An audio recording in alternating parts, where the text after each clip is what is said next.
And we get so involved in them that we forget anything else, and we think this is what I am. And I remember one of the first things Swami Varadananda said to me when I first came is that our mother shows us pictures and we try to grab them. And this is what we're doing as human beings. We're seeing the world and we keep trying to grab it, keep trying to hold on to it, keep trying to twist it to make it do something we want. And I think we're always focused on something outside of ourselves. And very, very few people ever stop to ask, well, who am I? Who's the one that's here that's experiencing this? We just take for granted that I'm this body and also I'm this mind. I'm this personality, a set of feelings, opinions, memories, and so forth. And like that, most people, we go through life never questioning or asking, well, who am I really? If we were to ask, if we were to begin to really search for it, eventually we would discover that what we are is Brahman. Now we all have kind of, most people have an idea of heaven, and the idea is you go to heaven is a better world, without the suffering, with a much more pleasant, and with a little bit more of a kind of a sense of spiritual enlightenment. But all the heavens, even the greatest, highest heaven, these are all still experiences that are happening to an individual. The individual soul is called jiva, meaning that which lives. That individual soul, it goes through countless experiences. In this world, it leaves this body, and then it will go to some celestial realm, stay there for some time, eventually come back, take on another body, go through another life, another experience. And like that, the jiva is always moving from one experience to another. And sometimes it kind of goes down, sometimes it finds in very high, wonderful experiences. But no matter how wonderful an experience we have, you can't compare to the knowledge of Brahman, because Brahman is everything. When we look at something really wonderful in this universe, and we say, oh yes, I would like that. That's really good, that's really beautiful, that's really something wonderful. That's still just a little tiny thing, because Brahman is the whole thing. Now most people, if you tell them, would be good, do good, and you'll go to heaven, and you have a heavenly mansion and all kinds of things, people can appreciate that, and they can value that. When you say, talk about Brahman, it's just kind of metaphysics, some abstract philosophical principle that people, for the most part, don't get excited about. But if you can understand what they mean by Brahman, what Brahman actually is, it means it's the totality of everything. And that complete totality, that infinite reality, which is omnipresent, omnipotent, omniscient, all-loving, that reality is there within you as your own true self, your own real self. And so this is all the Upanishads and so forth. This is what they're basically talking about. Back in ancient times, there were people in India, the rishis, the sages, and they discovered three important truths. First of all, they discovered that man isn't just this mortal body, that he's eternal spirit. He's an immortal spirit, and this is called Atman. The word Atman, it means self, because that Atman is the real self within each individual. Secondly, they discovered that behind the whole universe, there's only one being, one consciousness there. And that they called Brahman. And the third thing they discovered is that there's a unity in things. Now in this world, we see everything is different. We see everybody else as separate from us, as different than us, and we like some people, we don't like other people. Countries, they sometimes fight, they sometimes help each other, and like that, there's all kinds of interreactions going on. Each person involved in those interactions is usually involved in it from the standpoint of me. Me, what's happening to me, what am I getting, what am I accomplishing? This person's in my way, so I fight with him. I like this person, so I want to be with them. And like that, each individual is really tending to live their life and react entirely from a personal standpoint. But as a person becomes spiritual, as a person begins to grow in spiritual knowledge, he begins to realize that there's actually one consciousness there, one self, only one self, and that one self is within all beings. So now as an individual, we can be a very good person. We can be the most loving, wonderful person in the world. We can help other people, we can make other people happy and so on. But what we're doing is just one human being doing a little tiny bit of good to the world. But when you realize your own true self, you then discover, oh, this self, it's the self of everybody, and so automatically whatever you do is kind of for the good of everybody. You're living not as an individual, but you're living now as the universal self. And that creates a tremendous transformation, total transformation. As an individual, we can become a good person, we can become a better person, and slowly, we get better and better, more and more virtues and good qualities. But when you realize the self, when you attain the spiritual knowledge, you're totally transformed. You're no longer this little small individual being a good person. You're now an instrument in the hands of the one universal self. And that's what we're meant to be. When we look at ourselves as this personal self, now, okay, we got the body, the mind, and so on, but the body and the mind, these are actually instruments. And they're instruments being used by something else. And so when we begin to surrender to God, begin to realize there's something higher than my personal self, with my personal likes and dislikes and attitudes, we begin to open the way for the real self, the true self, to come in, and gradually that the true self begins to expand and expand and expand without limit. And so this is what the Vedanta teachings are. One is that man in his real nature, his spirit, there is called Atman. But then as you go deeper, as you remove the final barriers, you discover that actually Atman is nothing other than Brahman. Because Brahman is consciousness.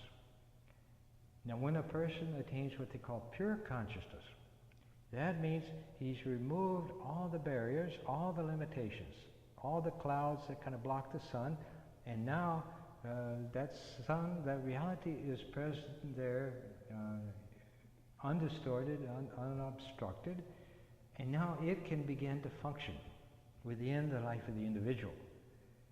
So as you go into meditation, you try to establish contact with the presence of God within, but when you come out of that meditation, you're gradually transformed into not just a good person, nice person, but a true kind of spiritual light in this world, an instrument in the hands of the divine.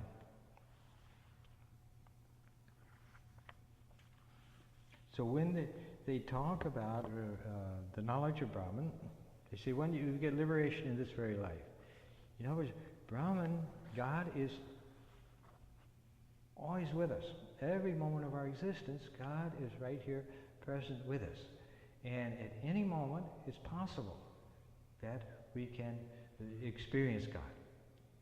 What it involves, which we used to talk about in the meditation class, is basically behind all your spiritual practices, meditation, everything else, basically what we're trying to achieve is a shift in consciousness.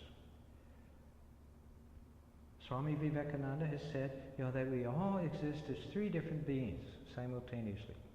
We exist as a physical being, a physical body. We exist as a mental being with our mind and intellect and so forth. And finally, we exist as spirit, as Atman. All three of these beings exist in us all the time, simultaneously. But what we become in our experience, in effect, depends on where we attach our attention. So if our attention is always focused on the body, on what we experience through the senses and the external world that we see, then our consciousness, it becomes physical. And for many people, they're so physical in consciousness, they just can't think of anything else. Even the mind, for some people, even the mind is hard, kind of a stretch to try to reach. So when we become purely physical, that's what we become. I'm just this body. If the body experiences something pleasant, fine, I enjoy it. If it breaks this leg or something, then I suffer with it. But I'm limited. I'm confined within that body. But now there are other people who, like scholars, scientists, artists, people like that, who realize that in addition to just physical body, physical existence, there's a mind there, that I can learn things, I can know things, and I can expand my consciousness, my awareness, far beyond what I just experienced physically. That when a person is totally physical, basically what he knows is he gets up in the morning, he eats, he walks around, and that's what he knows, is what's happening in his world. But a scholar, for example, he knows a vast amount of information. His consciousness, his awareness has expanded so that he can be aware of Japan and Iceland and all these places where he can be aware of history and all these things. And so his experience of life becomes very rich and very interesting. Matter of fact, once a person has gotten a taste for knowledge, which a purely physical person usually doesn't have, once he's gotten a taste for knowledge, it's an exciting thing, exciting search to find new facts. I'm sure scholars, they have their area, a kind of interest, of expertise, and their whole life they're seeing what the other scholars say about it and who uncovers what, and so it's an exciting kind of treasure hunt for them. And so life becomes filled with a much deeper meaning than just a pure physical existence. But now there's a deeper level still, that's the level of the spirit. That as a person begins to go deeper, and like in meditation and things, you can eventually reach a point where you realize that you've got the mind here, you've got all your thoughts, your memories, also all your emotions, your feelings, attitudes and things. All this mental activity is there. But gradually you become aware, but who is aware of the mental activity? Normally we tend to think that mental activity is me, that body is me. But when you begin to what they call discriminate, to analyze and say, well, who is it that's actually experiencing this? There gradually begins to become a point where you realize that the mental activities are going on. Like I say, they may be wonderful high thoughts, they may be things like anger or other things, but whatever, the mental activities are going on, but there's something else here that's different than them, that's watching them, a consciousness that's aware of what the mind is, and as that you become aware of that, you realize that consciousness, that awareness, which says, okay, I know things, I'm aware of this, is something different than the mind. And this then is the beginning of transforming, of shifting from even the mental level into the spirit, into the presence of God within. And for people who meditate and all, who begin this kind of inward process, it usually starts off with just a sense that there's something deeper here. At first, you start to get into sort of deeper levels of the mind, but then gradually you're realizing that there's something here which is kind of beyond the mind. Eventually, as a person goes deeper, you discover that it's an actual reality there. In other words, it's not just an abstract idea or a theory, it's actually something that you begin to experience, and this then is when a person becomes spiritual, is when this inner spiritual dimension of his being starts to unfold within him and take him higher and higher. Now at the mental level, the mind doesn't actually know truth. It forms opinions about truth. A scientist, he'll come to certain conclusions based on reason, based on logic, and the evidence of his experiments. Then somebody else does another experiment that brings up some new data. And now suddenly, he realized, this isn't right. My previous idea was wrong. So now he changes. And like that, it's going on, kind of changing all the time. And the real kind of seeker after truth, the true scientist or scholar, will eventually get frustrated because he realizes that I can never learn everything there is to learn. I can never can know everything, and I can never know for sure, with certainty, what the truth is. But when you reach the level of spirit, that's truth. And it begins to unfold within you, usually in ways that can't be defined mentally or intellectually, But when it unfolds with you, it brings the conviction, this is true, this is reality. It's not a kind of a reasoning process. It's not something that I thought about, thought out or figured out. It's a revelation of truth from within me.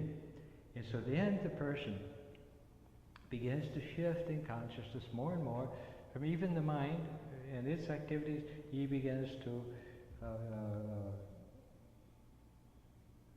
explore and open up to this incoming kind of spiritual reality. A person at the intellectual level, a person can be a theologian. He can spend his whole life studying about God and not have any idea at all of what God is. The greatest theologian in the Catholic Church was St. Thomas Aquinas. He wrote, the Summa Theologica, which is like the foundation of Catholic theology, and considered the greatest, ever. But towards the end of his life, as he got older, he stopped writing. He stopped working on his book, and after a while, his secretary asked him, why aren't you writing your book anymore? And St. Thomas Aquinas, he told him, he said, well, you see, I've had a spiritual experience. And now all this intellectual stuff, it just seems like so much dead straw. And like that, the truth you get from spirit is living. It's not just an intellectual idea, something you can write an essay on or something. It is kind of a living truth that begins to unfold within you. Because truth basically is defined as that which is. And that which is Brahman. That's the ultimate that which is. And as you approach that, you find yourself in kind of a strong foundation. This is many people in the world have real kind of psychological problems because they don't really know who they are. See, what we call our personality, which is for most people, this is what I am or who I am, is something artificial that's been built up, from our parents, our teachers, our classmates in school, and as we get into adolescence, we go into this role playing and all. But it's basically each person tends to create a kind of an ideal. This is what I want to be, and this is what I want the world to see me as. And so we kind of live with this artificial sense of this is who I am. I'm James Bond, or I'm this or that. And every time somebody says you're a jerk, our whole identity collapses and we get stressed and so on. But when you begin to touch spirit, then all these kind of mental, imaginary creations that have surrounded your sense of being, they all begin to dissolve. And this is what I am. I'm standing on solid ground because you're getting in touch with the reality of your being. And as that begins to happen, you find your whole life begins to get simplified and uncomplicated. Normally when we approach any situation, we've got 100 different thoughts going on in the mind, worries and fears and all kinds of subconscious, but all kinds of conflicting emotions. We have half of us wants to do this, but the other half doesn't, and like that, all kinds of commotion going on in the mind. But as you get to the spiritual level, all that quiets down. And then you see that life, living life, becomes simple, becomes easy. No stress, no strain, no difficulty. It just unfolds. Because you find that when you can connect, begin to connect with the presence of God within, then you're connecting with something which can handle any situation. I mean, if God can create the whole universe, He can handle your little problem here. And you'll find that if you let God operate, let this higher consciousness begin to operate in your life, that it will take care of your problems. For the most part, it won't run into problems so much because you're not attracting problems anymore. And the second thing is that even if the problems come, they don't disturb you. They don't affect you at all, and you just kind of go right through them. We have mentioned sometimes in other class how we don't realize it, but all of our suffering, 90% of all of our misery, our suffering, our unhappiness, has nothing to do with the world. It's entirely due to our reactions to the world. And most of us, we try to get rid of our problems, get rid of our unhappiness and dissatisfaction by changing the world, by trying to change other people, by trying to change our situation or this or that, not realizing that the real difficulty, the sufferings that we have, the unhappiness or dissatisfaction, is entirely coming from within us. It's not what happens outside, but it's how we react to it. And for example, if a person's very sensitive and somebody calls them a name, the person is just totally destroyed. He gets anxiety, he loses confidence and worries and frets and can't sleep at night, and may go on days on end thinking about, why did that person say that to me?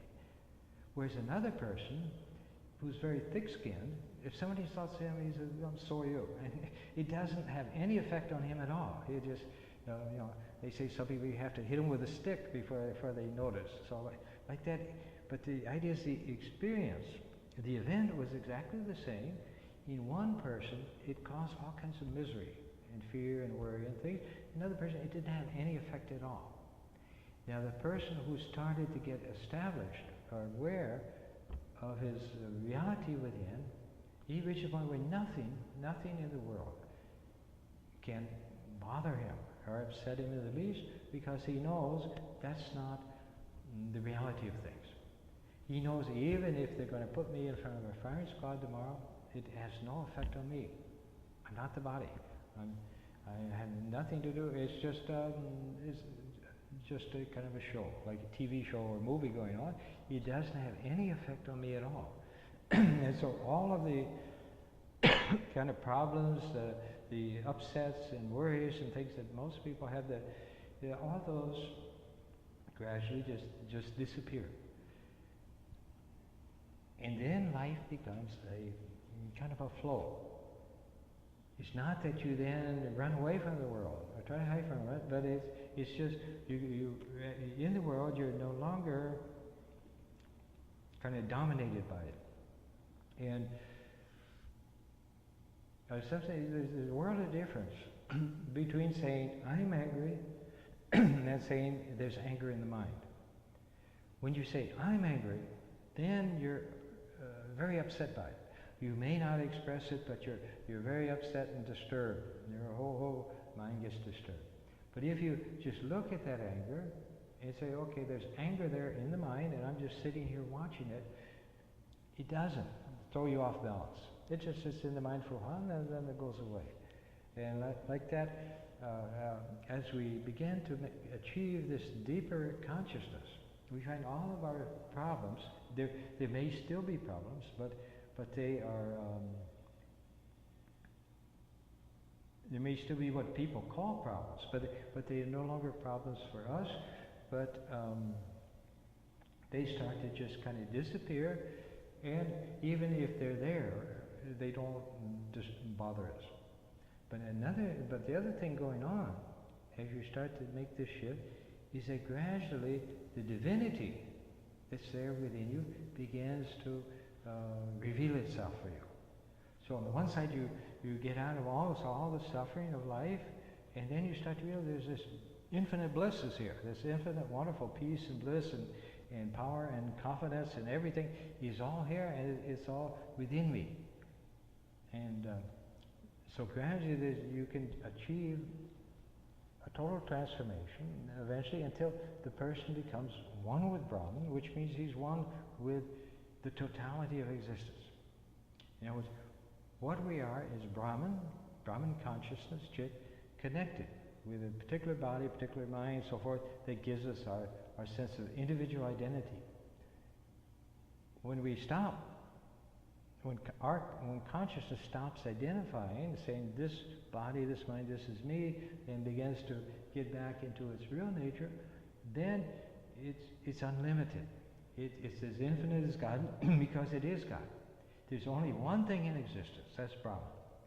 And they call it Satchidananda, existence, consciousness, and bliss. That's the only thing that exists. But through its Maya, through its power, it has created a whole universe of all kinds of individual beings, from little amoeba up to plants, animals, insects, all the way up to humans, and even to gods and goddesses and so forth. And then its consciousness is identified, experiencing through each and every one of these individuals, but yet itself, it always remains Brahman. It's never actually transformed. We're never actually transformed into this body and mind, but we're experiencing it.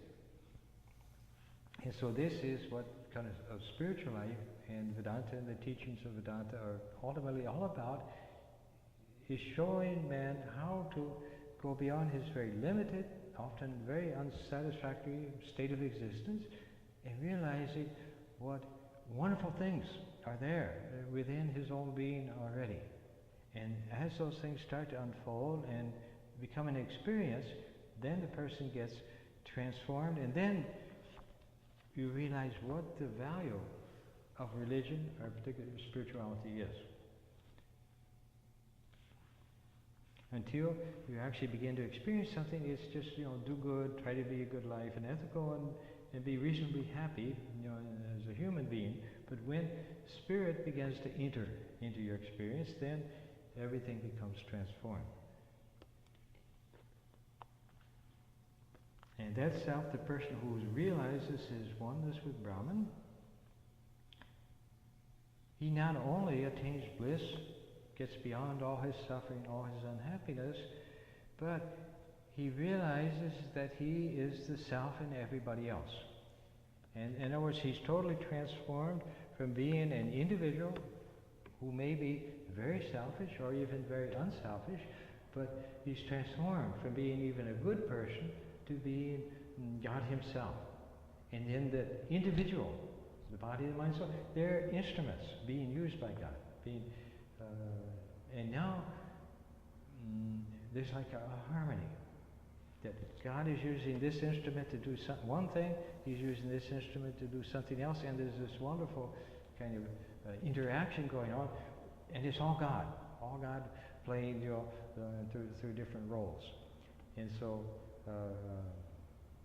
this is the ultimate goal, is to realize that, but it's a very difficult goal because our sense of being identified with this particular person, this particular body and mind is so intense, so kind of long-standing, that through so many lives, that it's very difficult to break free of that and kind of open up to this higher experience. But the person who has attained that, he becomes the universal person, going beyond all barriers of race, religion, and country. And this is another thing, see, in society, we have strong ideas usually about who's a good person and who's a bad person. Who's a very high up in society, the person we should respect, he's rich and he's powerful, or very low in society like that. Well, we we have all kinds of opinions about people, about other nations or other religions or other races and like that. Most of humanity does. All of these things are artificial. All of these things are kind of looking at the surface of things and then judging things by the surface. But as you move into the reality, into spirituality, all those distinctions disappear. You no longer see this person is beautiful, this person is ugly. You see, this person is a beautiful expression of God, and this ugly person is a beautiful expression of God. Once you realize that everything is expressing divinity, then everything becomes wonderful in your eyes. Swami Varadananda mentioned once how if we realize that the God that we worship, the God who's the most lovable thing in the whole universe, if we realize that this wonderful, loving presence of love, and this is a basic definition of God, is infinite love. It's called Satchit Ananda. But Swami Varadananda from Boston used to always say, Satchit in love. That's what it is. So when we realize that the most wondrous, lovable being in the world is within everybody else, your whole attitude gets transformed. It's just like in human love. When we really love someone, or forget, a mother loves her child, or we really love someone, then even their faults appear in a very adorable light. He said, in the same way that when a person realizes that the same God is within everybody, everybody appears in a very adorable light. And because you realize they're all expressions of the one divinity. Just as we have the different gods and goddesses and we worship them, in the same way with a fully realized soul, he sees even ordinary human beings, even animals, as all expressions of that one same reality. And so your whole experience is transformed. And this is what kind of spiritual growth is not necessarily acquiring new knowledge or new facts or ideas, but a transformation of consciousness. And each transformation of consciousness transforms your whole experience. Your whole world can change. The very life, the very world you're in now, which may seem very tedious and boring and so on, suddenly becomes filled with wonder. Suddenly becomes something very sacred as your vision clears. This is Swami Varadananda. He used to say that among the wandering monks over in India, when they would meet each other, one of the common greetings was, "Brother, has your vision cleared?" In other words, are you still seeing things with human eyes, or have you seen things as they are? And so this transformation, like I said, it's not a question of new ideas or new facts or data like we would get out of reading books. It's something that changes our state of consciousness. And with that change, everything else gets transformed so that the very world, which may be a terrible place at one time, suddenly begins to be filled with the kind of glory of God. And so then everything becomes sacred. And every action becomes worship. And this is living in the kind of the spiritual consciousness. If you want to realize, begin to, within yourself, within your, through your meditation and going within, you want to establish contact with that inner reality. And then, as you do that, then when you open your eyes, you come back to the world. Now you're kind of manifesting that divinity into the world. You're not manifesting your personal likes and dislikes and fears and anxieties and all these things that most people are expressing. You're now expressing that divinity that's within you, and like the sun, you're shining on everybody you meet without trying to save anybody or save the world, because you know it's okay as it is, but you just become like a lighthouse in the world that people can appreciate. As a human being, we don't have the capacity to really bless anyone We can do a little bit of good, a little bit of be nice or something pleasant, but we don't really, can't really change them that much. But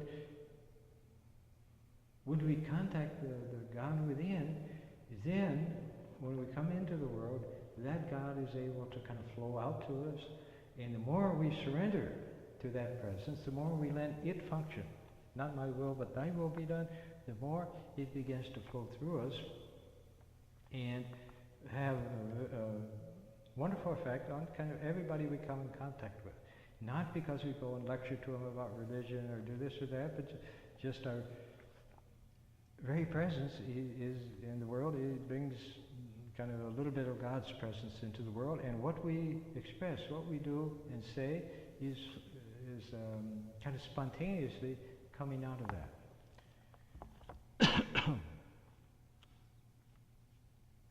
So, and that is possible to attain this knowledge of Brahman right here, right now, before death. And then the person becomes what's called Jivan Mukta, or liberated in life. And then, if he wants, he's out of the samsara, the being born again and again.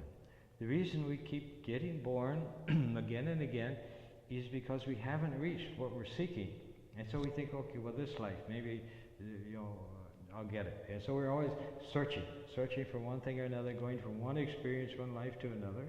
But when the person has realized Brahman, then he realizes, oh, I'm everything. I'm the whole thing, so I don't need to be an individual anymore.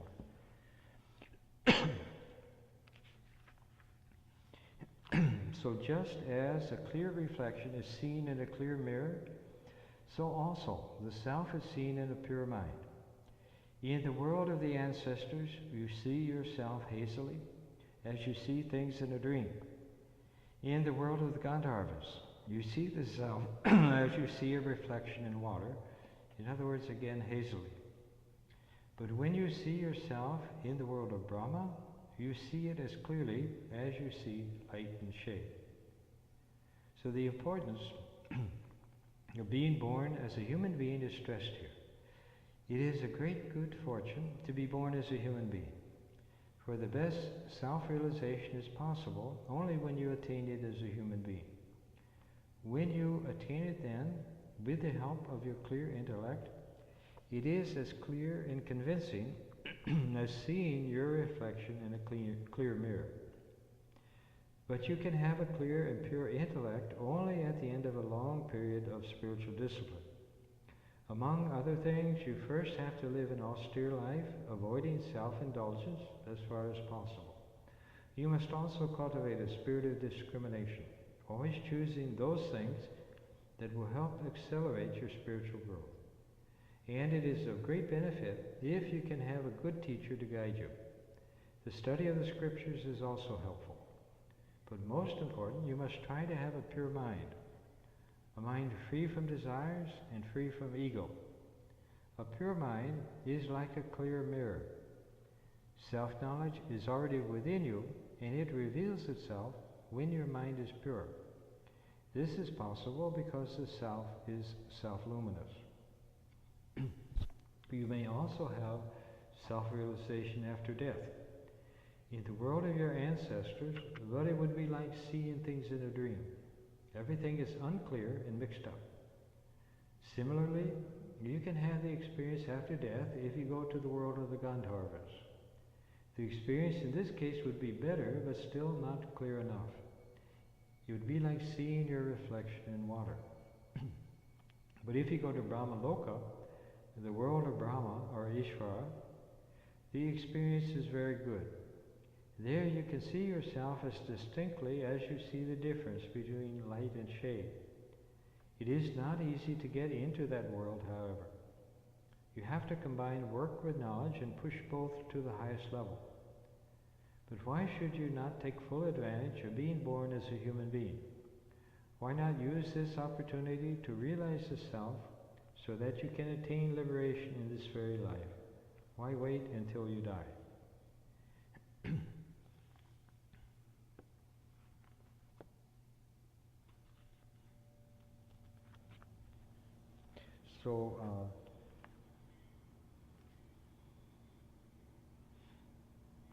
self-realization becomes possible through a pure mind, and it is as clear and convincing as seeing your reflection in a clear mirror.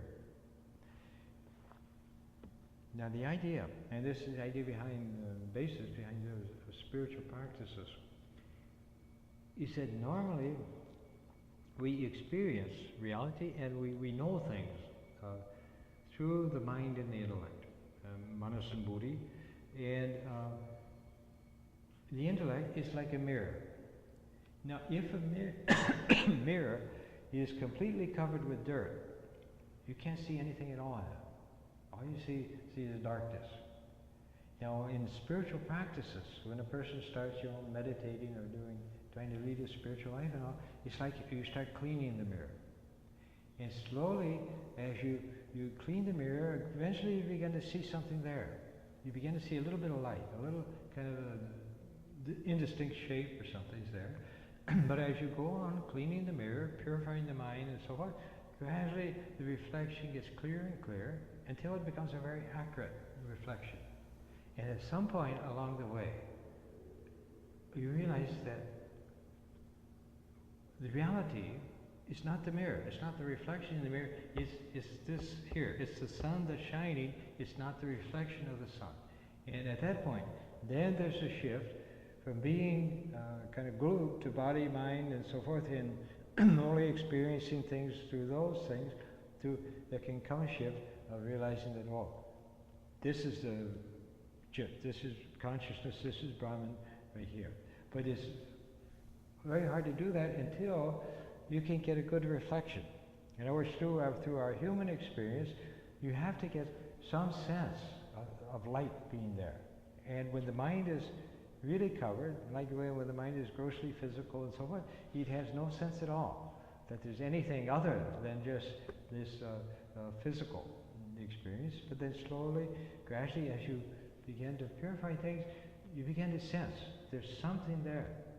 And at first, it's just a glimpse or a sense that yes, there's something there. But as you go on and working more and more, eventually the conviction comes to the point where you realize, oh, this is it here. And then you do it. And those people who have done that, who have attained some realization, they say, oh, how simple it seems once you've done it.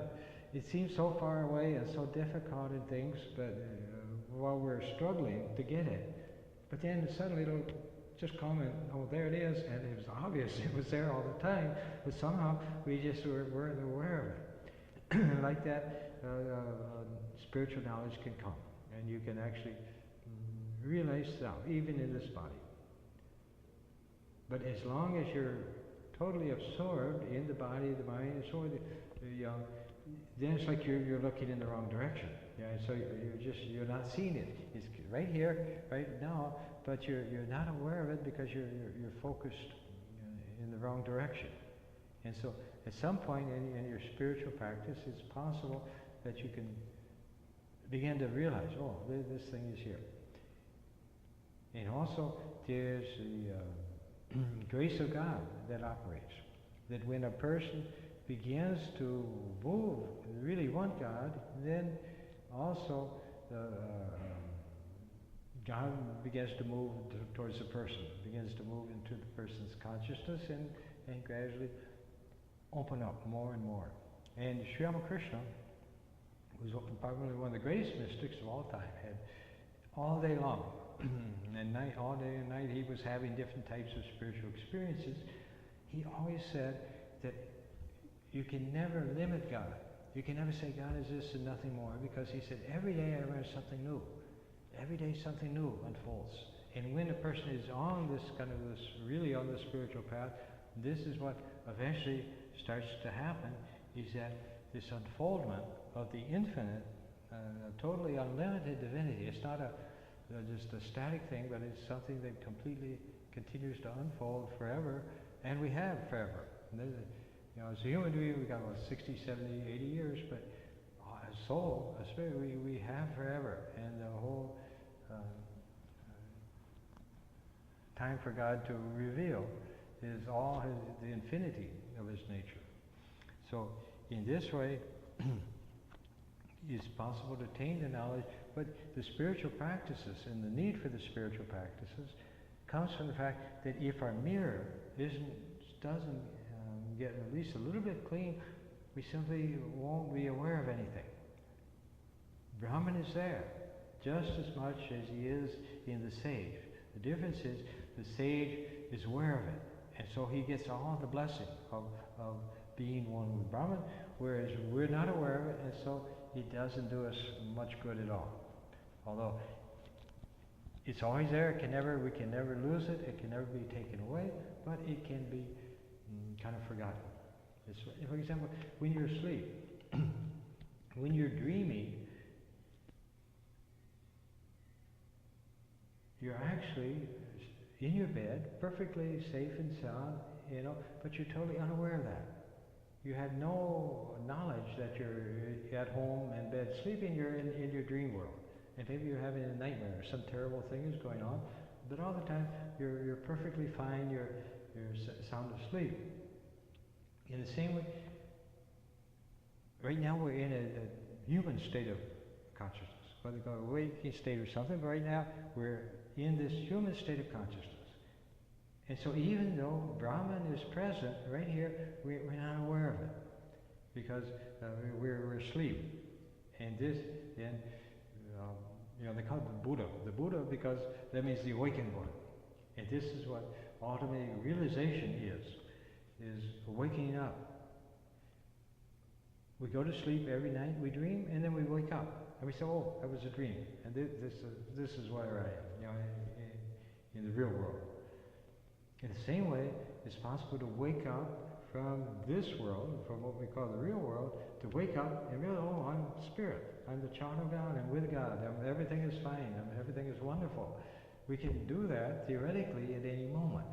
But it doesn't come usually until there's been a lot of kind of preparation and a lot of the obstacles and things have been removed. So any questions? Anything? No? Okay. Okay, so tomorrow we're having Durga Puja, and that's where everybody's done. They're doing all the cooking and everything for Durga Puja. So we have Durga Puja tomorrow morning at 10:30, and then in the evening we'll have Ram Nam at 6:30 after the Arati. And right there we have then the regular classes going on, things.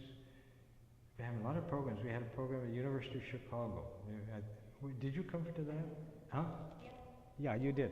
Yeah, good. Well, that turned out to be a very nice program. So that went well. And then we're getting ready for November, for Chicago Calling, the big celebration. So things are going on very good. Oh yeah, well every Sunday, yeah. This Sunday, Swami Varadananda will give the talk on meditation according to the Yoga aphorisms of Patanjali. He was doing that series, and then all September we had different guest swamis come in, so he's kind of pick it up again. So that'd be 11 o'clock, and it's usually over by 12.